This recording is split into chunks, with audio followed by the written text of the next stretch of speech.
በመጨረሻ የህወሓቱ ጄኔራል ተጨማሪ ሀብቶች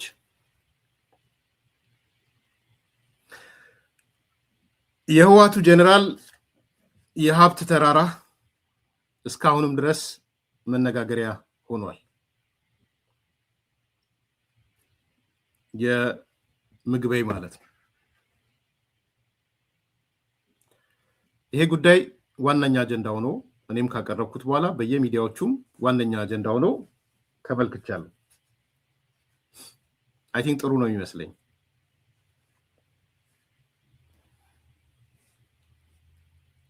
ብዙ ጥያቄዎችም ተነስተዋል። ከዛ በኋላ እኔ ያደረኩት ዳግም በዚህ ሰውዬ ዙሪያ መረጃዎች ለማሰባሰብ ነው የሄድኩት። ተጨማሪ መረጃዎችን ከታማኝ ምንጮች ማለት ነው ለማሰባሰብ ይጃለው ነግራችኋለሁ። ለዚህ ነው አጀንዳውን ድሮን ምናምን አታድርጉት። የድሮን የምናምን አጀንዳ አይደለም። ይሄ ጦርነት ከተከፈተም በዘራፊዎች በሌቦች ቨርሰስ በሌላ አካል ነው የሚሆነው። እሱን ነው ለማጉላት ሞክረው ማሳየት ሞክረው። የትግራይ ወጣትም ለዚህ ዘራፊ ቡድን እየሞተም ከሆነ ዘራፊ ቡድን ይዝረፍ ብሎ ነው እየሞተ ያለው ማለት ነው። የትግራይ ታጣቂ የህወሓት ታጣቂ ግድ የለም ይዝረፍ ሊሆን ይችላል። የዘረፈው ከኢትዮጵያ ነው ከተባለ የዘረፈው ግን ከኢትዮጵያ እንዳልሆነ አሳያችኋለሁ። ከትግራይም እንዴት ኢትዮጵያ ስል ትግራይንም ጨምሮ አይ ችግር የለውም ከትግራይ ክልል አልዘረፈም ኢትዮጵያን የዘረፈው የሚሉ እንዳሉ አውቃለሁ። ባይ ዘ ዌይ በትግራይ ጽንፈኞች ብሔርተኞች አካባቢ የዘረፍከው ከኢትዮጵያ ከሆነ ኢትስ ኦኬ፣ የሚያንገበግባቸው ከትግራይ ስትዘርፍ ነው። እሱን አውቃለሁ። ብሔርተኛ ባህሪው ነው። ይሄ ሰውዬ ግን ትግራይንም የዘረፈውን ነግራችኋለሁ፣ ኢትዮጵያንም የዘረፈውን ነግራችኋለሁ።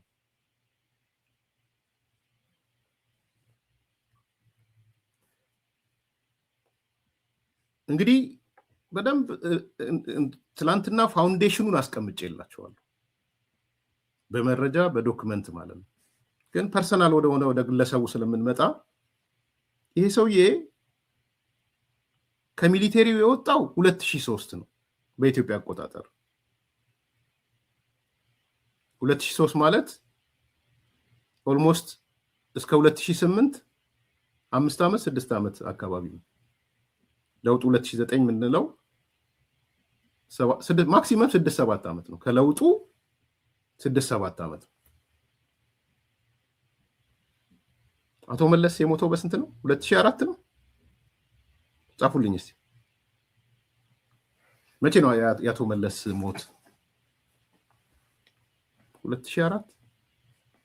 ስለዚህ ይሄ ሰው በ2003 ነው መከላከያን እንዲወጣ የተደረገው።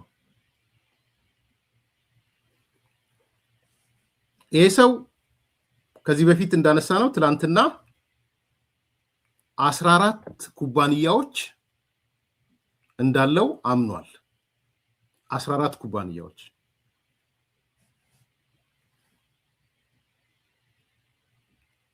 እንግዲህ በ2003 ወጥቶ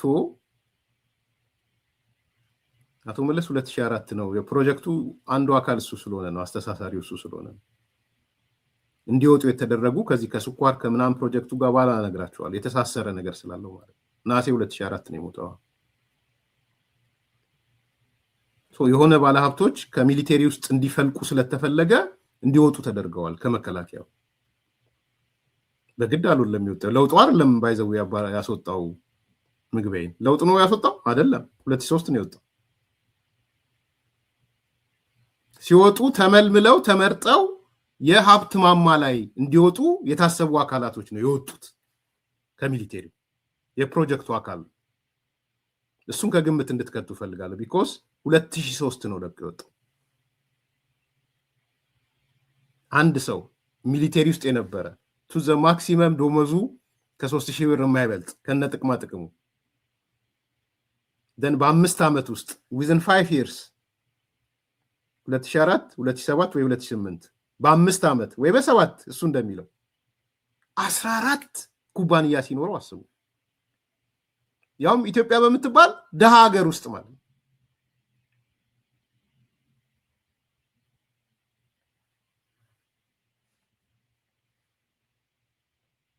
የትራንስፖርት ኩባንያ 1 ኢንቴሳ የትራንዚት ኩባንያ 2 የግብርና ሜካናይዜሽን 3 የወጪ ንግድ ኩባንያ 4 የኢንዱስትሪ ዘርፍ 5 በአዲስ አበባ የሚከራዩ ቪላ ቤቶች 6 በአዲስ አበባ የሚከራይ ህንፃ 7 የመቀሌ ቪላ የሚከራይ 8 ዱባይ ያለ ቤት 9 እያላችሁ ቁጠሩ ማለት ይሄ የመሰከረው ዛሬ የምነግራችሁ ተጨማሪ የሀብት ማማው ነው።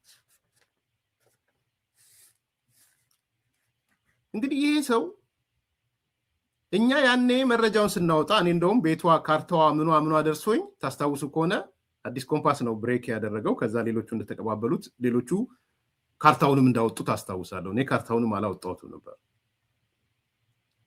ከዛ ልክ እኛ ስናወጣው ወደ ሚዲያ ሮጦ መጣ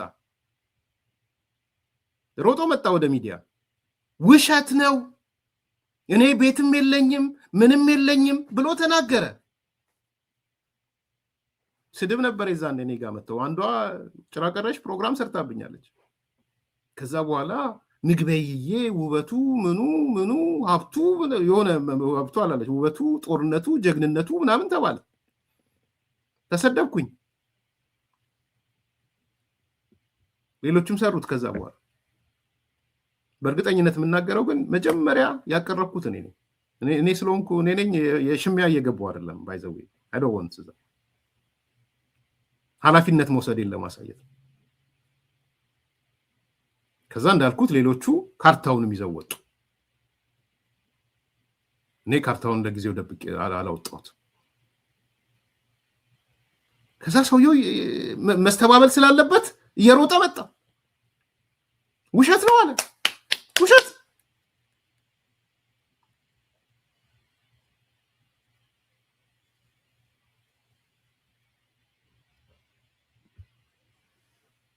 ነው እንደ ሰራዊት ከፋኖ ሁሉም ነገር ተግባራዊ እንዲሆን የምንጥር ነው። ስለዚህ የፋኖ የሚባለውን እንቅስቃሴ የራሱ የሆነ እንትን ሊኖረው ይችላል። እኛ ከፋኖ ጋር ከአግባብ ውጭ ግንኙነት የለንም። ግልጽ ለመናገር አንድም የፋኖ አመራር ከኔ ጋር ምንም አይነት ግንኙነት የለውም። አላረገውም። ተገቢም አይደለም። አናረገውም። በመንግስት መግለጫ ላይ በአዲስ አበባ ውስጥ ፎቆች ደርድሯል።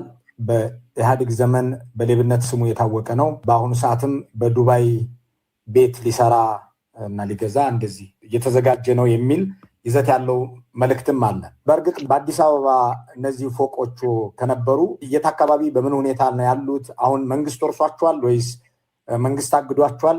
እንዴት ያለ ይዞታ ነው ያላችሁ? እኔ ፎቆች የሉኝም። አዲስ አበባ እንደ ማንኛውም ዜጋ መደበኛ የሆነ ቦታ አለኝ። ምንም መንግስትም ያውቀዋል። ከዚህ በፊትም መከላከያም እያለሁት በኢትዮጵያ መከላከያ ውስጥ እያለሁም የነበረ ቦታ ነው። ከዛ የተለየ ነገር የለም። መንግስት ከዚህ በፊት በነበረ ጦርነት እንደ ማንኛውም የትግራይ በዚህ ጦርነት የተሳትፏል በሚል ታግደው ነበር። ኋላ መንግስት በአግባቡ የለቀቃቸው ናቸው። ስለዚህ የተለየ ሀብትም ያለኝ ሰው አይደለሁም። በቢዝነስ ውስጥ ነበርኩ ለተወሰነ 7-8 ዓመት። በዛ ከቢዝነስ ጋር ተያይዞ አንዳንድ የተወሰነ ቤተሰብ የሚያስተዳድርበት አቅም ለመገንባት ሞክሬ ነበር። አልተሳካም በተፈጠረ ሁኔታ። ስለዚህ የተለየ ሀብት ያለኝ ሰውም አይደለሁም። ፍጹም ውሸት ነው። ፍጹም እንደዚህ አይነት ካራክተር ያለኝ ሰውም አይደለሁም። ብዙ ሰው በቅርብ በትጥቅ ትግልም በመከላከያ በነበርኩበት ጊዜም ከዛ በኋላ አሁን በዚህ በትግራይ ባለው የ3 ዓመት ማለት ያለፈው 4 ዓመትም በትግራይ ውስጥ ነው ያሉት። ከተለያዩ የጸጥታ መዋቅር ያሉ ጓደኞች አብረን ነው የምንሰራ እና ከህግና ከስርዓት ውጭ ያለ አግባብ ሀብት የሚያካብት ሰውም አይደለሁም። ድሮም በመከላከያ ያለውም ይታወቃል። አሁን እንደዛ አይነት ሰው አይደለም። በአሁኑ የመከላከያ መግለጫ ላይ በኤርትራ በኩል አድርጎ ወርቅ ሰማችኋል? በደምብ ሰማችኋል? የለም ማለት በፍጹም ውሸት ነው። አሁን እነዚህ ሚዲያ ሰዎች እንግዲህ የሰው የአማርኛ መናገር የማይወድ ሰው ነው ባይዘው ዋን ኦፍ አማርኛ ጠል ከተባሉ ሰዎች ነው። ግን ማንቁርቱ ላይ ሲያዝ ማስተባበያ ሚዲያ ስላለው ሊያስተባብል መጣ። እነዚህ ሰዎች አሁን ሚዲያዎች ይቅርታ ይጠይቃሉ ወይም ፕሮግራም ይሰራሉ። አሁን ኢትዮ ፎረም ነው አይደል? ይፈራል ፕሮግራም ምግበይ ዋሽቶናል ብሎ ፕሮግራም ይሰራል። ተንደርድረው እንዳመጡት ያነቀው አማርኛ እንደተናገረው ይሰራል ፕሮግራም። አያችሁ እንዴት አይነት ኔትወርክ እንዳለ። ያው አሁን ደግሞ መጥቶ ይሄን ነገራችሁ። ህዝብ ትግራይ ይሁን ፈታው ትግራይ ኣብ ውሽጢ ይሁን ኣብ ደገ ዘሎ ኣብ ሰራዊት ይሃሉ ኣብ ፖለቲካ ብዛዕባ ክፈልጥ ዝደሊ ዝደለኹም ሕቶሕቶትኒ ግልጽ እያ። ቅድሚ መኸተ ጽቡቕ ቢዝነስ ነይርኒ፣ ናይ ትራንስፖርት ካምፓኒ ነይርኒ፣ ናይ ትራንዚት ካምፓኒ ነይርኒ፣ ናይ ኣግሪካልቸር ካምፓኒ ነይርኒ፣ ናይ ኢምፖርት ኤክስፖርት ካምፓኒ ነይርኒ፣ ናብ ኢንዱስትሪ ከኣትውን ምድላዋት ነይርኒ። ማ ጽቡቕ ቢዝነስ ነይርኒ፣ ምንም ዘጠራጥር ከይኮነ ጽቡቕ ቢዝነስ ነይርኒ። ካብቲ ዝጀመር ኩሉ 8-9 ዓመት ሲ ክረምቲ ምስ ሰበይተይ ምስ ደቀይ ወይ ኣሜሪካ ዝኸርም ወይ ዱባይ ዝኸርም ወይ ኣብ ካልእ ዓዲ ዝኸርም ዝፍለጥ ኮይ ጽቡቕ ዝኾነ ህይወት እዩ ነይርኒ። ገዛውቲ እውን ኣለኒ ኣዲስ ኣበባ ጽቡቕ ዝካረ፣ ኣብ ትግራይ መቐለ እውን ኣለኒ፣ ኣብ ዱባይ እውን ገዛ ኣለኒ ጽቡቕ ገዛ፣ ቢሮ እውን ነይርኒ። ቅድሚ መኸተ 4 ዓመት ገይር ነይር ናይ ዱባይ ናይ ገዛ ኮንትራት። ዳርጋ ትኽመፅእ ከለኹ ኣነስ ልዕሊ 90% ተወዲኡ ነይሩ። ዝቕበለሉ ግዜ ኮረና ስለ ዝነበረ ዘይተቐበልኩ እምበር ሻውስ ዝቕበለሉ ግዜ ቴክ ኦቨር ዝገብረሉ ካብቲ ካምፓኒ ነይርቲ ግዜ። ስለዚ ምንም ኣብዚ መኸተ ምስ ኣተኹ ብዛዕባ ቢዝነስ እንኳን ድክሓስብስ ሞኪረ እውን ኣይፈለጥን ምስብሱ የለኹም ዝነበረን ናይ ምን ይላል አሁን ኢትዮ ፎረም ምን እንደው የሚመልሰው መልስ ከምሬን ነው። ዱባይ ቤት አለህ ብሎ ጠይቀው፣ አዲስ አበባ ህንጻዎች አሉህ እየተባለ ነው። አይ መንግስት የሚያውቀው አንዴ ተሰጠችኝ ያቺ 500 አሁንስ ወጣና ብዙ ቤቶች ብዙ ህንጻዎች አሉኝ። እንዴ አንድ ሰው ዳታውን ሰርቶ ሲልክልኝ ነበረ 4 ልጆች ይዘህ እሱን ጨምረህ ከኢትዮጵያ አሜሪካ ስትመላለስ የሆቴል ወጪ፣ የትራንስፖርት ወጪ፣ የቫኬሽን ወጪዎች ይዘገንናል ማለት ስሩት እናንተ። በሚኒመም ኮስት ነው የሰራው። በጣም ነው የሚዘገንነው። ኤቭሪ ይር አሜሪካ የሚመጡ 5 ሰዎች ማለት ነው። ኦኬ እና ካልኩሌት አድርጉት ምን ሊሆን እንደሚችል።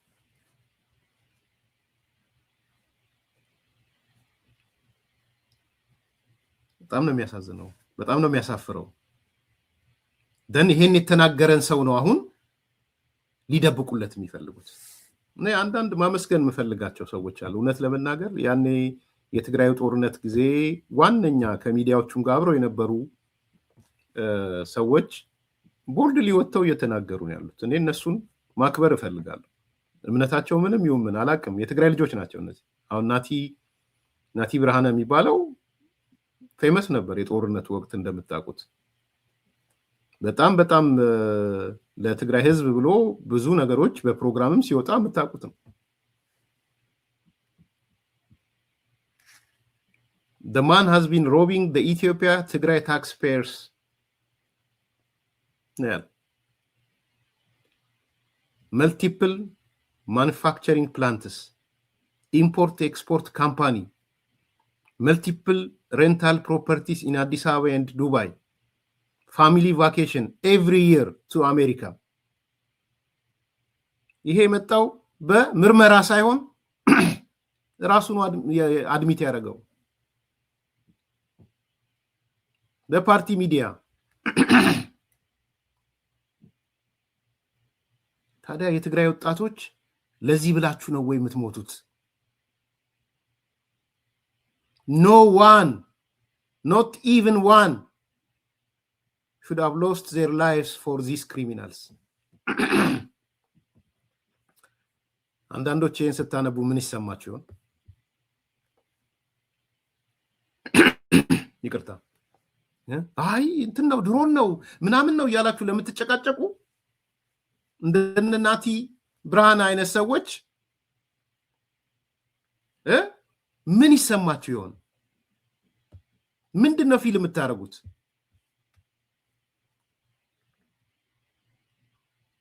ይሄን ነው እየጻፉላችሁ ያለው። ምን የት ነው የምትገቡት? ኢትዮጵያንም ትግራይንም የሰረቀ ሰርቆ ደግሞ መልቲፕል ማኒፋክቸሪንግ ፕላንትስ የገነባ ኢምፖርት ኤክስፖርት ካምፓኒ የገነባ multiple rental properties in Addis Ababa and Dubai, family vacations every year to America. የት ነው የምትገቡት? ይሄን ያደለውም የትግራይ ልጅ ነው። ይሄ ናቲ ብርሃነ የትግራይ ልጅ ነው።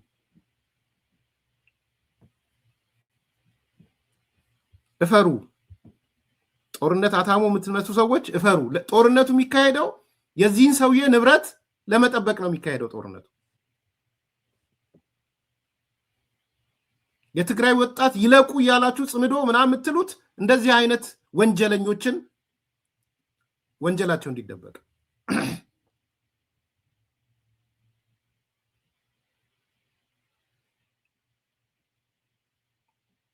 ዳዊት ከበደ ያነሳውን ነገር አይቻለሁ። ይሄ ሰውዬ ባህሪው ነው። ወደ እኔ መረጃዎች ይመጣሉ። ይሄ ሰው ማለት በቃ ቲፒካል ባህሪው ነው። ሆን ብሎ ጦርነት የሚያቀጣጥል ፌደራል መንግስቱና መንግስቱ እሱ እንግዲህ የራሱ ያቋም አለው እንዳይገናኝ የሚያደርግ ሰዎች ሲናገሩት የሚያስር የሚሰውር ሰው ነው ይለዋል። እኔ አይደለሁም ዳዊት ከበደ ትላንት ሙሉ ስሰማው ነበር። ነገር ግን ጀነራል ምግበይ ትንሽ እንደዚህ አይነት ትችት ሲቀርብባቸው ከሚቀርበው ትችት በላይ ወይም ትችት አቅራቢው ላይ ነው ትኩረት የሚያደርጉት ወይም ባልተገባ መንገድ ነው ለዛ ምላሽ የሚሰጡትና ዛሬ ቢያንን የደገሙት ምክንያቱም የአክሱም የጥቅምት ወሩ የአክሱም መልእክታቸው በጣም አደገኛ ነበር። ከዛ በኋላ ነው ባይዘው ወይ ትግራይ ላይ አንዳንድ ጫናዎች መደረግ መምጣት የጀመሩት። ምክንያቱም በግልጽ ወጥተው ከኤርትራ መንግስት ጋር ሊኖር ስለሚገባው ትብብር ነበር ያብራሩት።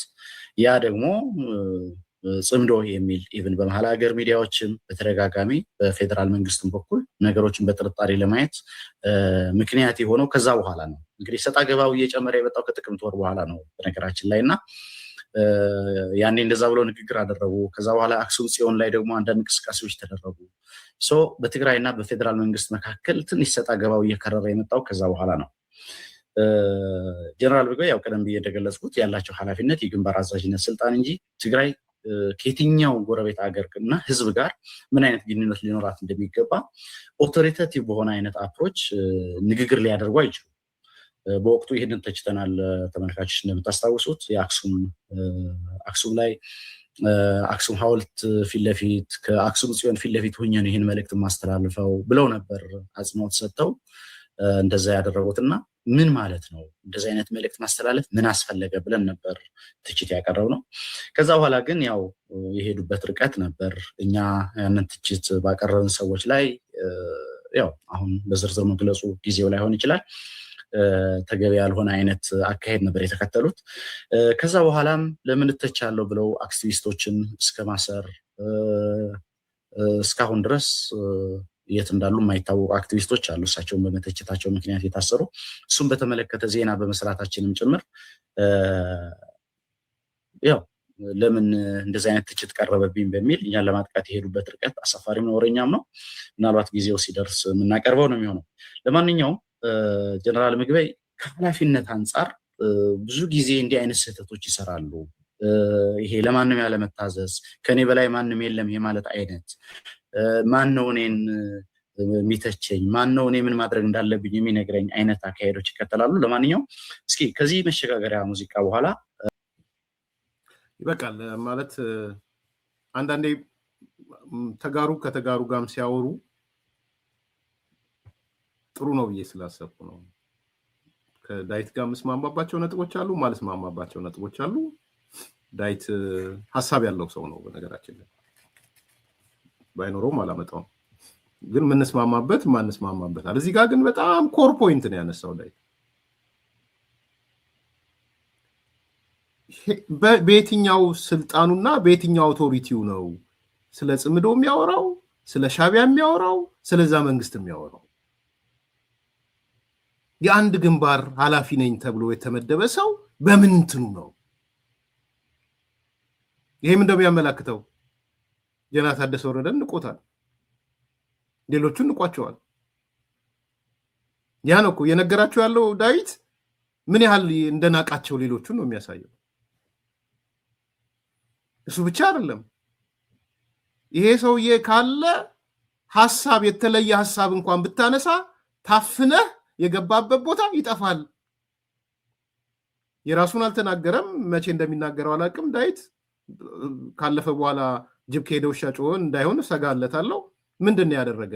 1 2 3 ብለህ መናገር አለብህ ብዬ ነው የማምነው። በቋንቋ ከሆነ በትግርኛ ነገራቸው፣ ሌላው እንዳያዳምጥ ከፈለግ። ዘመኑ እንደሱ ስላልሆነ ግን ብዙም አያስኬድም።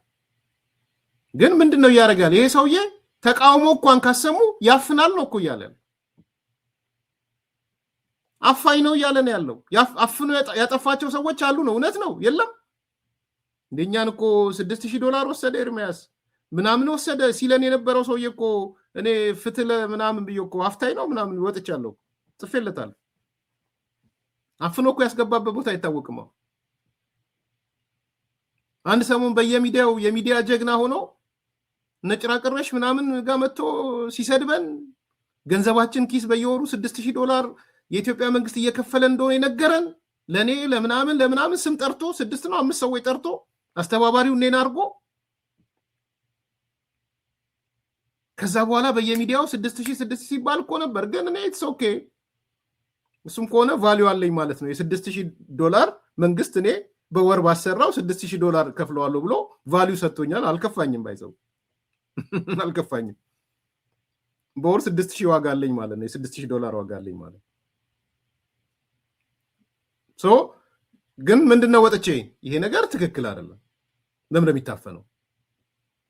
እስከዛሬ የት ነው ያለው ልጁ? ምን እያደረገው ነው? ቤተሰብ የለውም ልጁ?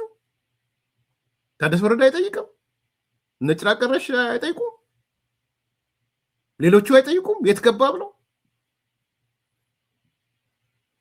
ይሄ በአጠቃላይ የታየ እንትን ነው። ምን ያህል አምባገነን አደገኛ ሰው እንደሆነ ነው ያመላከተው። ቀላል ነገር እንዳይመስላችሁ። ከዛም የጦርነቱ ዋነኛ አቀጣጣይ ይሄ ሰውዬ ነው እያለ ያለው። አክሱም ላይ ሄዶ የከፊል ሽብርተኛ እኮ ነው የሰበከው። የዚህ የታላቅ ነበርን ውስዋስ እኮ ነው የሰበከው። እኔ ፕሮግራም ሰርቼላችኋለሁ። ታላቅ ነበርን የሚል ውስዋስ ስብከት ውስጥ ነው የገባው። ባይ ዘ ዌይ ይሄ ታላቅ ነበርን ውስዋስ አንዱ ባህሪ ፋሺዝም ነው። ፋሺስት ነው ይሄ ሰውዬ በነገራችን ካራክተሩ ማለት ነው። ይሄን ካልን ተጨማሪ ሀብቶቹን ደግሞ ዛሬ እናንሳ። አሁን የምጠይቀው ለኢትዮ ፎረምም ሌሎችም ጥሩትና አሁን ደግሞ ይሄ ቀርቦብሃል ምን ያህል እውነት ነው ብላችሁ እንድትጠይቁት ላኩላቸው ለሚዲያዎች። እኔ አሁን 1 2 3 ብዬ 6 ሀብቶቹን እነግራችኋለሁ። አንደኛ ምግበይ በመቀሌ ግንባታው እያለቀ ያለ ዘመናዊ ሆቴል ገንብቷል። አዲ ሽንድሁን በተባለ ስፍራ ጻፉልኝ ነበሻ። ምግበይ በመቀሌ ግንባታው እያለቀ ያለ ዘመናዊ ሆቴል ገንብቷል። ቦታው አዲ ሽንድሁን አዲ ሽንድሁን ምን ማለት ይሆን? ሽንድሁን ሻምበልን እጠይቀዋለሁ። ወዲ ሻምበል ሆቴሉ እስካሁን ያወጣው ወጪ ወደ 1 ቢሊዮን ብር አካባቢ ገና አልተጠናቀቀም። እስከዛሬ አልተሰማ ነው። 1 ቢሊዮን ብር ወጪ የወጣለት ገና ያልተጠናቀቀ መቀሌ ላይ ሆቴል የገነባ ነው። አዲ ሽምድሁን ነው ፕሮናንሴሽን፣ ይቅርታ ከተሳሳተ ጸጋዬ ያርመኝ። አዲ ሽምድሁን አንደኛ ወጥተህ ተናገር። ያው ኢትዮ ፎረም እየሰጠዋችሁ ነው። ሁለተኛ ምግበይ ባዲ ሀቂ በተባለ ስፍራ ተጨማሪ ዘመናዊ ቪላ ቤት ገንብቷል። እስከ 20 ሚሊዮን ብር ይጠጋል ይሄ ቤት። አዲ ሀቂ የሚባል ቦታ ላይ ነው። የሚባል ካለም አዲ ሀቂ ያዙትና ማለት ነው። ጻፉት በሻ ኢትዮ ፎረሞች አስተያየት እንዲሰጥ አድርጉት። በአዲ ሀቂ በተባለ ስፍራ ተጨማሪ ዘመናዊ ቪላ ቤት ማለት ነው። ሶስተኛ በዚሁ ስፍራ አዲ ሀቂ በተባለ ቦታ ላይ ምግበይ ለኢንቨስትመንት ሰፊ መሬት ተቀብሏል። ከቪላው በተጨማሪ ማለት ነው። ኢንቨስትመንት ሰራለሁ ብሎ ሰፊ መሬት ተቀብሏል። አራተኛ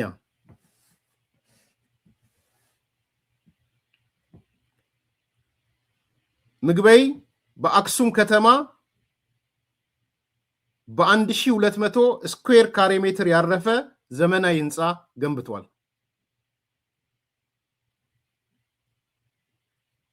ጠይቁት፣ ድምፀ ወያኔ ጠይቁት፣ ኢትዮ ፎረሞች ጠይቁት። እንዲህ አይነት መረጃ እየወጣብህ ነው እውነት ነው ወይ ብላችሁ ጠይቁት። ልድገመው፣ አራተኛውን በአክሱም ከተማ በ1200 ስኩዌር ካሬ ሜትር ላይ ያረፈ ዘመናዊ ህንፃ።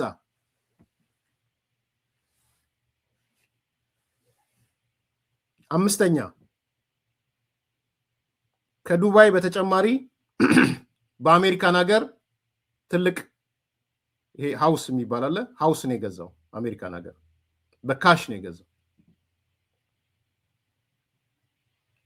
እዚህ ሀገር የቤት አይነቶች አሉ እንደምታውቁት። ኮንዶሚኒየም የሚባል አለ ኢትዮጵያ እንዳለው አይነት፣ ታውን ሃውስ የሚባል አለ፣ ይሄ ቤቶቹ አንድ ላይ የተሳሰሩበት። ሃውስ የሚባል አለ። ሶስት አይነት ሌላ ይኖር አላውቅም። ሃውስ ብቻውን ያለ።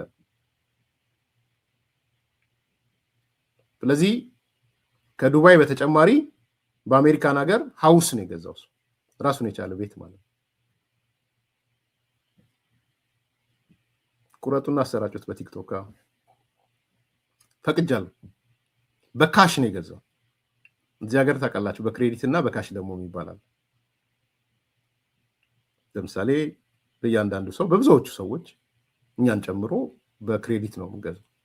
5% ወይ 7% ዲፖዚት አድርገህ ሌላውን የባንኩ ማለት ነው። እሱ ግን በካሽ ነው። ይሄ አምስተኛ ነው። ስድስተኛ የምግበይ ልጅ የ32 ዓመት ልጅ ነው። በአሁን ሰዓት በማዕድን ቁፋሮ እና ወርቅ ኮንትሮባንድ ላይ ተሰማርቷል። የ32 ዓመት ልጁ ነው። ባይ ዘ ዌይ የጦርነት ወቅት ደብቆት ነበር የነበረው። ይሄው ጠይቁት ጥሩና ልጁ የ32 ዓመት ልጅ ነው። አሁን ትግራይ ውስጥ ይሄ የማዕድን ቁፋሮ ቦታዎችን ከተቆጣጠሩት ሰዎች አንዱ ነው። እሱም ብቻ ሳይሆን ኤክስፖርት እንትንም ያደርጋል፣ ኮንትሮባንድም ይሸጣል። የሱ ልጅ ይሄ ልጅ ጦርነት አልዘመተም። እነሱ ሲወጡ ደብቀውት ነበር የነበረው። አትሊስት 25 ስንት ይሆናል አሁን 32 ከሆነ ቀንሱት። የደሃ ወጣቶችን ጦርነት እየቀሰቀሰና እየላከ እሱ ግን ልጁን ደብቆ ነበር የነበረው። አሁን ደግሞ የወርቅ መሬት ባለቤት ሆኗል። ይሄ ትግራይ ነው፣ የትግራይ ክልል ነው። ኢትዮጵያ ብቻ አይደለም፣ ትግራይም ኢትዮጵያ ናት።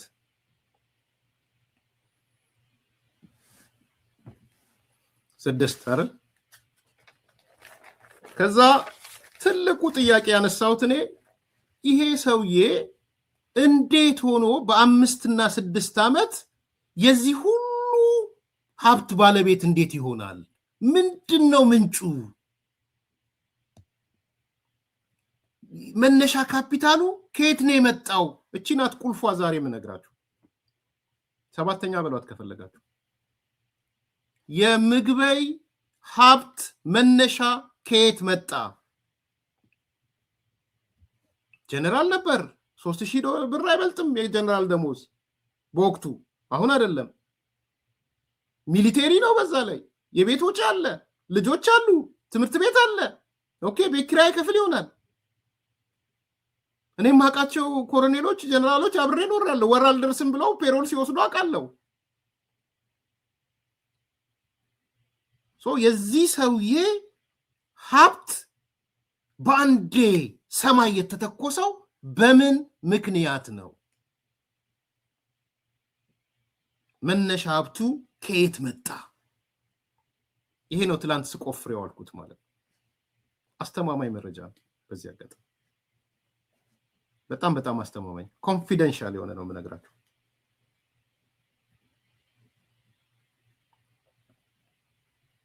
ባጭሩ የምግበይ መነሻ ገንዘብ አቶ አባይ ፀሐዬና ሜጀር ጀነራል ክንፈ ናቸው። ነፍሳቸውን ይማር አቶ አባይ ፀሐዬ። ቀደም ያልኳችሁ ነው። እዚህ ጋር 2003 ሲወጣ እነማን የሀብቱ ማማ ላይ ይጡ ተብሎ ከሚሊቴሪ ወጡ ያልኳችሁ እዚህ ጋር ይመጣል። የምግበይ የሀብት ተራራ የሀብት ማማ መነሻ አቶ አባይ ፀሐዬና ሜጀር ጀነራል ክንፈ ናቸው። ጻፉትን። ክንፈ አለ፣ አባይ ፀሐዬ ነፍሱን ይማረው፣ ነፍሱን ይማራቸው። from 0 to billionaire የወሰዱት አባይ ፀሐዬና ሜጀር ጀነራል ክንፈ ናቸው። እንዴት? ምን አርገው? አቶ አባይ ምን ቢያደርግ ነው? ሜጀር ጀነራል ክንፈ ምን ቢያደርግ ነው? ጥያቄያችሁ ነው። ቀጣዩ ጥያቄ ነው።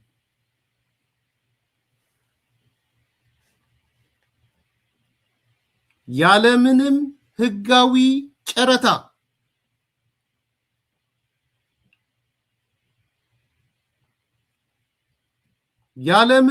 ህጋዊ ጨረታ የስኳር ኮርፖሬሽን ፕሮጀክቶችንና የሜቴክ ፕሮጀክቶችን ከወሰዱት አንዱ ሜጀር ጀነራል ምግበይ ነው የነበረው። ጨረታ ሳይኖረው ምንም ሳይኖረው ሰጡት። አለቀ። ወጥቶ ይሄ ዶክመንትድ የሆነ የተመዘገበ ስለሆነ ውሸት ነው ብሎ ይወጣ። ይሄው ኢትዮ ፎረም ሰጥቻችኋለሁ፣ ሌሎቻችሁም ጋር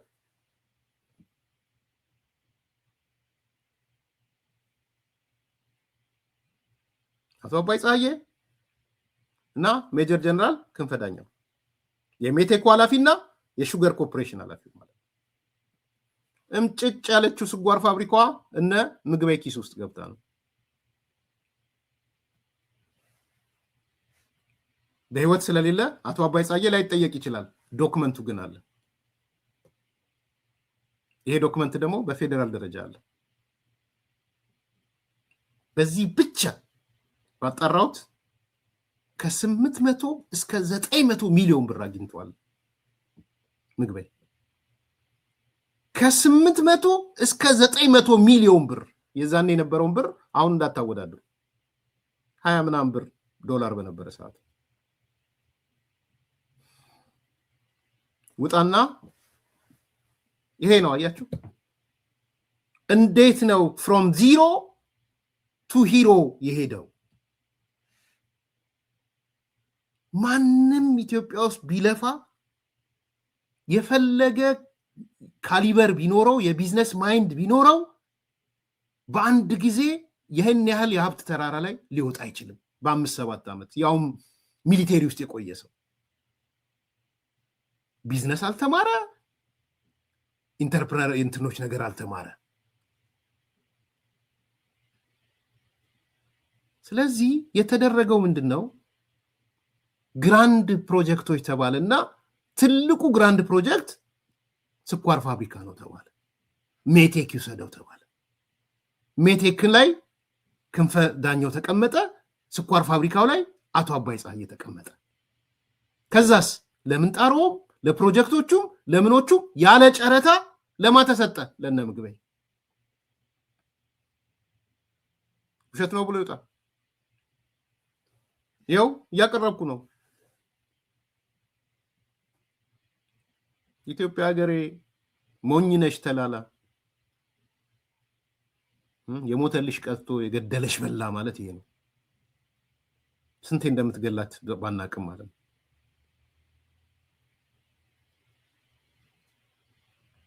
ይደግመዋለሁ ኢትዮጵያ ሀገሬ ሞኝነሽ ተላላ የሰራልሽ ቀርቶ የሞተልሽ ቀርቶ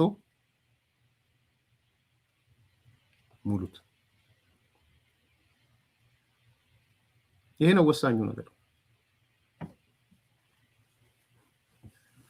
ይሄ ነው መለስ የልቃቂት ላይ ያነሳውላችሁ ፖይንት ይሄ ነው ባይዘው ላምብብላችሁ ትላንት ካልኩት ጋር እንዴት እንደሚመሳሰል ላምብብላችሁ ገጽ 202 ላይ መጽሐፉ ያላችሁ ሰዎች ለአንዳንዶቻችሁ መጽሐፉ የለንም ምናምን ስለ ነበር አዲስ አበባ ካላችሁ ከ50 60 በላይ ሮቦት ትልቁ ላይብረሪ አብርሆት ላይብረሪ እንዳለ ሰምቻለሁ አንዳንዶቻችሁ ፎቶ አንስታችሁ ልካችሁ ያነበብን ነው ብላችሁ አንብቡ ድጋሚ ፕሪንት ማድረግ አልችልም በሌላ መልኩ ሌላ ነገር ልናደርግ እንችላለን ግን ለሚቻለውን እኔ ባለቤትም አይደለሁም በዚህ አጋጣሚ የኔም አንዴ ተጻፈ ተወሰደ ሌላው ነው ባለቤት የሆነው እኔ ብዙም ያገኘሁትን ብዙ ነገር የለም ነግሬያቸዋለሁ ከዚህ ከልፋት ውጪ ያገኘሁት ብዙ ነገር የለም 6 ወርም ቤት ኪራይ የሚከፍል አልነበረም ኤኒዌይስ እዛ ውስጥ አልገባ ግን ምን ያህል ትግሉን በተለይ የስርዓት ለውጥ ላይ እንዳገዛ ቃለው በደንብ ሁሉም ይመሰክራል ገጽ 202 ላይ እንደዚህ የሚላለ ላምብብላችሁ መጽሐፉ እጃችሁ ላይ ያለ ማንበብ ትችላላችሁ የጀነራል ክንፈ ዳኘው መስሪያ ቤት ኤፈርትንና ከሱ ጋር ትስስር ያላቸውን ኃይሎች የሚደግፈው በተለያየ ዘዴዎች ነው የመጀመሪያው የመከላከያ ኢንዱስትሪ ዘርፍ ያለምንም ጨረታ የሚወስዳቸውን ሜጋ ፕሮጀክቶች በሰብ ኮንትራክት የሚሳረለት በዋነኛነት ኤፈርትና በዛ ዙሪያ የተሰበሰቡ ሰዎች ናቸው አለቀ በቃ ጀነራል ክንፈ ዳኘው ሜቴክ ነው ጠቅላላ ወስዷል ከወሰደ በኋላ ምን አደረገ የፕሮጀክቶቹን የኢንዱስትሪ ዘርፉን የተለያየ ዘርፉን ጨረታ ይወስድና ሜጋ ፕሮጀክቶቹን ጨረታ ይወስድና ሳብ ኮንትራክት ያደርጋል ለማን ለኤፈርትና በዛ ዙሪያ ለተሰበሰቡ ሰዎች ማለት የተለያዩ ታሪፍ ነክና ከታሪፍ ጋር ያልተያዙ እንቅፋቶች የሚያጋጥመው ኤፈርት የተሻለ ዋጋ በማቅረብ የሜጋ ፕሮጀክቶች ዋና ተጠቃሚ ይሆናል ሜቴክና በኤፈርት ዙሪያ ያሉ የሚፈጠረው ሰብ ኮንትራክትና ሽርክና እዛው ሳለ ሜቴክን የሚጠቅመው ነው ሲጋራን በስታይል ከማጨስ ውጪ ሌላ ዘመናዊ ዕውቀት የሌላቸው የሜቴክ አመራር የሆኑ የህወሓት የጦር አዛዦች ክፍተታቸውን በተወሰነ መጠን ኤፈርት ይሞላላቸዋል ፋይናንሳቸው ይዳብራል ኤፈርት ባለፉት 2 አስርት ዓመታት ያካበታቸው መንግስትን እንደ መሳሪያ በመጠቀም የማስፈጸም አቅም ወደ ሜቴክ የማሸጋገር ስራ በቀላሉ መስራት ተችሏል በኤፈርት የተፈጠረውን ዕውቀት የጦር መኮንኖቹን በማሰልጠንና ልምድ እንዲቀስሙ በማድረግ የተሻለ አቅም እንዲኖራቸውና ገንዘብ እንዲኖራቸው ያደርጋል በሜቴክ በኤፈርትና በዙሪያው ባሉት ሰዎች መካከል ያለው ግንኙነት የአባትና ልጅ ተዛምዶ በመሆኑ የሳብ ኮንትራቱ አመራር በፍጹም ምስጢራዊነት የሚካሄድ ከመሆኑ ባሻገር የሚኖረው ዋስትና ከፍተኛ ነው ገጽ 202 ስለ ኤፈርት የተጻፈው ማለት ይሄ ነው መረጃው ስለዚህ ምንጩ ከየት ነው ጀነራልዬ ምግበይ ከየት አመጣህ እንዴት ሰው በ7 ዓመት የሁሉ ፕሮጀክት ይኖረዋል የሁሉ ገንዘብ እንዴት ይኖረዋል በየአመቱ ልጆችን 4 ልጆችን ራስን ይዛ እንደ አሜሪካ ምናምን እንዴት ልትሄድ ቻልክ? አሜሪካ እንዴት በካሽ ገንዘብ ቤት ልትሰዛ ቻልክ? እነዛ ቅድም የጠቀስናቸው ቤቶች ያልተነሱ እስከዛሬ ከየት አመጣቸው? ለምን ደበካቸው? አሁንስ ቃለ መጠይቅ ከወጣ አይቀር የአክሱንም ለምን አትናገርም? ለምን አትናገረው? ከወጣ አይቀር መናገር ነው። ምን ነው የተነገሩትን ብቻ ለምን አወራ? የመቀሌን፣ የዱባይን፣ የአዲስ አበባን ብቻ ቤቶች በሚል ለምን አለፍከው እንዴ? አክሱም ላይ ያለህ ቤት 1200 ስኩዌር ካሬ ሜትር፣ አዲ ሐቂ ላይ ያለህ ቤት፣ አዲ ሐቂ ላይ ኢንቨስትመንት መሬት ተቀብለሃል። ለልጅህ የወርቅ ቦታ እንትመላ ወስደሃል። እድሜው 32 ዓመቱ ነው። ተው እንጂ እነዚህንም አንሳ። ሆቴል ገንብተሃል መቀሌ ላይ ትልቅ ሆቴል ነው የገነባኸው፣ ዘመናዊ ሆቴል አዲስ እንዱን የሚባል አካባቢ። ጠይቁት ይመልስ። ምንም ሳይል ይመልስ። ይሄን ይመልስ፣ ምንጩንም ይመልስ። አባይ ፀሐዬን ይተወውና ሜጀር ጀነራል ክንፈ ዳኘው ይወጣና ይናገር። ዶክመንቱ ይወጣል። ባይዘው ይሄ እንዳይሆን ነው የተፈለገው። ጦርነቱ የዘራፊዎች ቨርሰስ የምስኪኖች ነው። ለዚህ የምትዋጋ ካለ የትግራይ ወጣት ይሄንን አውቀህ ተዋጋ። ጦርነት እሳት ውስጥ ገባለው የምትል ወጣት ይሄንን አውቀህ ተዋጋ። ይሄንን አውቀህ ግባበት። ትልቁ ነጥብ እሱ ነው። የድሮን መያዝ አለመያዝ የምናምን የጽምዶ ምናምን አይደለም። ሌባን ሴቭ ለማድረግ ትሰራለህ አትሰራም? ዘራፊን ሴቭ ለማድረግ ትሰራለህ አትሰራም? የሀብት ተራራ የኢትዮጵያን ዘርፎ አሁን ደግሞ ትግራይን እየዘረፈ ያለ አካል ሴቭ ለማድረግ ለማዳን ትዋጋለህ አትዋጋም? ጥያቄው ነው። ከዚህ በላይ ጥያቄ የለም። መልካም ቀን።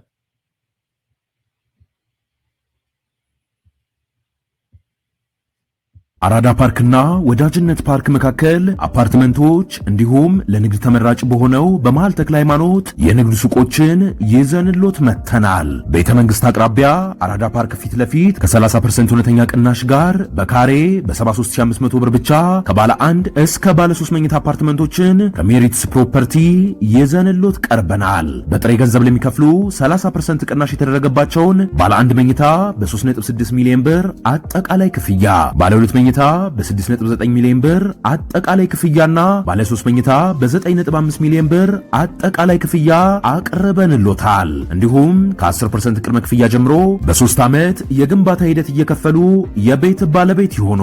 በዚህ የመኖሪያ መንደር ውስጥ መዋኛ ገንዳ፣ ጂምናዚየም፣ ደረጃውን የጠበቁ ሰፋፊ ሊፍቶች፣ ምቹና በቂ መኪና ማቆሚያ ቦታዎች፣ ዘመናዊ የደረቅ ቆሻሻ ማስወገጃ፣ አውቶማቲክ ጄኔሬተር የተገጠመለት የከርሰ ምድር ውሃና ለተለያዩ አገልግሎት የሚውል ሰገነትም በአንድ አካቷል። እንዲሁም በመሃል ተክለ ሃይማኖት ከአንድ ሳምንት ባልበለጠ ጊዜ የምናወጣቸው የንግድ ሱቆችን ቀድመው ለመመዝገብ ከታች ባለው ስልክ ይደውሎ። ሜሪትስ ፕሮፐርቲ አራዳ